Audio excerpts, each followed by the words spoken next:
এই জন্য আল্লাহ বলছে তোমাকে মজবুত করে বানাইছি, সুন্দর করে বানাইছি। সুন্দর তো স্বাভাবিক বুঝেন, এই জন্য ওদিকে যাইতেছি না। এরপরে আল্লাহর একটা আয়াত বলছে, আয়াতটা অর্থটা শুনলে একটু খারাপ লাগতে পারে, সবার জন্য বলি নাই। আয়াতটা হলো সুম্মা রাদাদনাহু আসফালা সাফিলিন।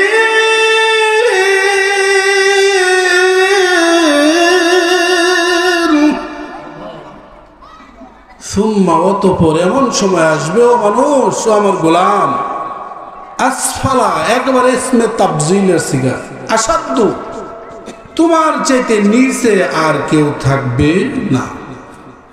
অদুনিয়ার মানুষ, তোমার সুন্দর এবং মজবুত করে বানাইছি, কথাটা ঠিক, এটাও ঠিক। এমন সময় আসবে তোমার চাইতে নিকৃষ্ট, তোমার চাইতে বেদামি আর কেউ থাকবে না। একটু খটকা লাগে গেল, তাই না? এখানে দুইটা ব্যাখ্যা আছে, একটা হলো দুনিয়াবি আর একটা আখিরাতি। দুনিয়াবি ব্যাখ্যা কি? দুনিয়াবি ব্যাখ্যা হলো দুনিয়াতে যত জীব জানোয়ার আছে, যত পশু পাখি আছে, দেখবেন বার্ধক্য হওয়ার কারণে তাদের লাঠি লাগে না, তাদের সানগ্লাস লাগে না, ঠিক না? কোনোদিন দেখছেন যে বাসনা গ্রামের একটা গোরস্থানে থাকতো একটা শিয়াল বাসনার গোরস্থানে থাকতো, বার্ধক্য হওয়ার কারণে, বেশি বয়স হওয়ার কারণে এখন সে আর চোখে দেখে না। বেশি চোখে কম দেখার কারণে, একেবারে কম দেখার কারণে শিয়ালটা চোখের মধ্যে একটা সানগ্লাস দিয়া বাসনা বাড়িতে বাড়িতে মুরগির খোয়ারে আইসে দেখছেন কোনোদিন? কোনোদিন দেখছেন একটা খাটাইশ বার্ধক্যের কারণে বৃদ্ধ হয়ে গেছে, এই জন্য লাঠি ভর করে করে আসছে আর করতেছে, বৃদ্ধ হয়ে গেছে, ধরতে পারেন, একটা মুরগি দাম বলে। কোনোদিন একটা কুকুর মরণ পর্যন্ত তার নিজের কামাই নিজেই কইরা খায়। কোনোদিন দেখছেন কুকুরের তর পোলাপানের অভাব নেই, একসাথে 10-12টা, ঠিক না কথা কন? 10-12টা করে বাচ্চা জন্ম দেয়, এরপরেও তার সন্তান সন্ততিরা কামাই করে খাওয়াইতেছে, সব বৈশা বৈশা খাইতেছে, দেখছেন কোনোদিন? তাহলে বোঝা গেল মানুষ শক্তিশালী এবং সুন্দর, কথাটা যেমন সত্য, এবং এমন এক সময় আসবে তার বয়স বেশি হওয়ার কারণে, বার্ধক্য হওয়ার কারণে সে এমন দুর্বল হয়ে যাবে, চতুষ্পদ জন্তু এত ছোট হয় না, ঠিক না?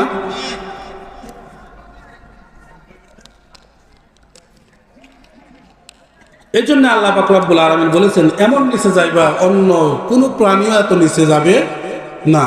আরেকটা হলো হাসরের ময়দানের কথা। ময়দানে মাহশরের মধ্যে আল্লাহ পাক রব্বুল আলামিন যখন নিজে বাদশাহ হইয়া মানুষকে বিচার করার জন্য ডাকবেন, ময়দানে মাহশর যখন কায়েম হয়ে যাবে, হাদিসের ব্যাখ্যা অনুযায়ী এই আকাশের সূর্যটা 1 হাত বা 1.25 হাত উপরে আসবে। এত উপরের সূর্যটাকে রে ভাই, এই সূর্য এত উপরে থাকার পরও চৈত্রি মাসে সহ্য হয় না। আমাদের কত শরবত পান করতে হয়, কত গাছের নিচে যাইতে হয়, কিন্তু যখন 1 হাত বা 1.25 হাত উপরে আসবে, হাদিসের মধ্যে বলেন মানুষের নাফরমানের মাথার মগজগুলা ভাতের মার যেমন টকবক করে ফুটে, ভাতের মারগুলা যেইভাবে টকবক করে, মানুষের মাথার মগজগুলা ভাতের মায়ের মতো টকবক করবে। মানুষগুলা পানি পানি বইলা চিৎকার করতে থাকবে, মাগার কোনো পানি পাবে না, আল্লাহর রহমতের হাউজে কাউসার ছাড়া কোনো পানি থাকবে না। কিন্তু এই হাসরের মাঠে তো মানুষের মগজ ফাটবে। হাসরের ময়দানে 50,000 বৎসর আসামির বেশে উলঙ্গ হইয়া 2 পায়ের নিচে যতটুকু জায়গা থেকে এতটুকু জায়গার মধ্যে কোরআনের ভাষায় আল্লাহ বলেন 50 আলফা সানা, 50,000 বৎসর দাঁড়িয়ে থাকতে হবে। এই কঠিন অবস্থাটা কোনো কুকুর থাকবে না, কোনো শোয়ারের হবে না, কোনো পাখির হবে না, কোনো গরুর হবে না, কোনো গাছ গাছালি অন্য কোনো সৃষ্টির হবে না। এই কঠিন সিচুয়েশন মুহূর্তটা শুধু আল্লাহ মানুষ এবং দানবের জন্য বানাইছে। এই জন্য বলতেছে যেহেতু তুমি কঠিন অবস্থার মধ্যে থাকবা, তখন তোমার চাইতে নিচু একটা কুকুরও থাকবে না। ঠিক আছে না? তবে কিছু কিছু মানুষ এরা এত খারাপ হবে না। যেমন আমাদের কাছে যদি 1 কেজি রূপা থাকে, কি থাকে? জীবনে দেখছেন না রূপা? দেখেন নাই? রূপা দেখেন নাই? রূপা ওই যে মহিলারা হাতে পায়ে দেয় যে, এমন ভাবে বলেছেন হুজুর জীবনে দেখি না, আসমান থেকে না দিলি।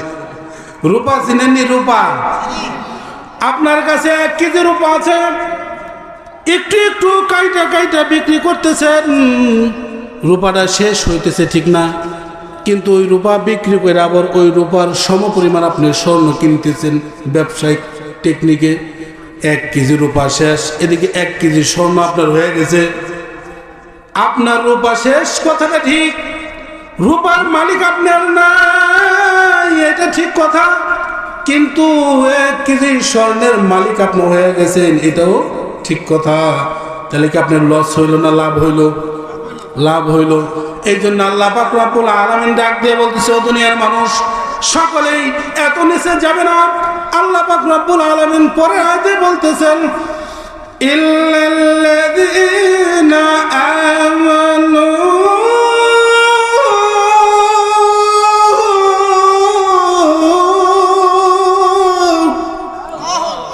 কিন্তু তারা এত নিচে যাবে না যারা ঈমান এনেছে, ঈমান নামের দৌলত যারা পেয়েছে, এক আল্লাহ যারা বিশ্বাসী, এক খোদায় যারা বিশ্বাসী, তাদের জন্য এত অপমান হবে না। আল্লাহ বলতেছেন, ইল্লাল্লাযীনা আমানু ওয়া আমিলুস সালিহাত।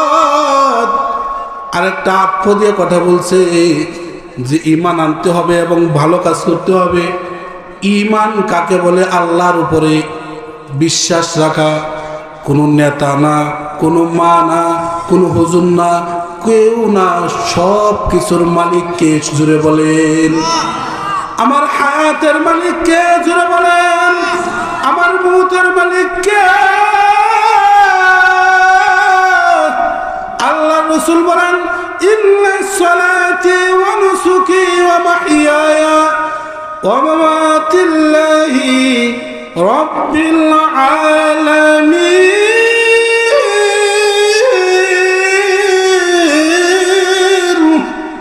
আমার জীবন যৌবন হায়াত যা আছে, আমার হায়াত মু জীবন যৌবন আমল সব কিছু আমার আল্লাহর জন্য।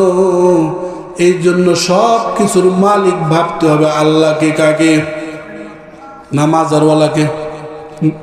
অনেকে হ্যাঁ বুসাটা বলা দে, তোর আমি একটা ঘোড়া দেব, আল্লাহ মাফ করো, বোঝেন নাই?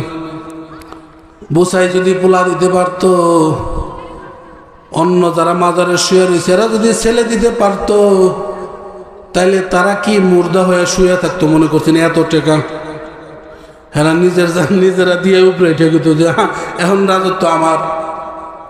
কথা বোঝেন নাই? বলতেছিলাম, ঈমান নামক দৌলত যদি কোনো মানুষের কাছে থাকে, ঈমান নামক বস্তু যদি কারো কাছে থাকে, তাহলে সে এত নিচে যাবে না। কিন্তু ঈমানের মূল্যায়ন আমরা দিই না কেন? সহজেই পাইছি, ফ্রি পাইছি, বুঝেন নাই?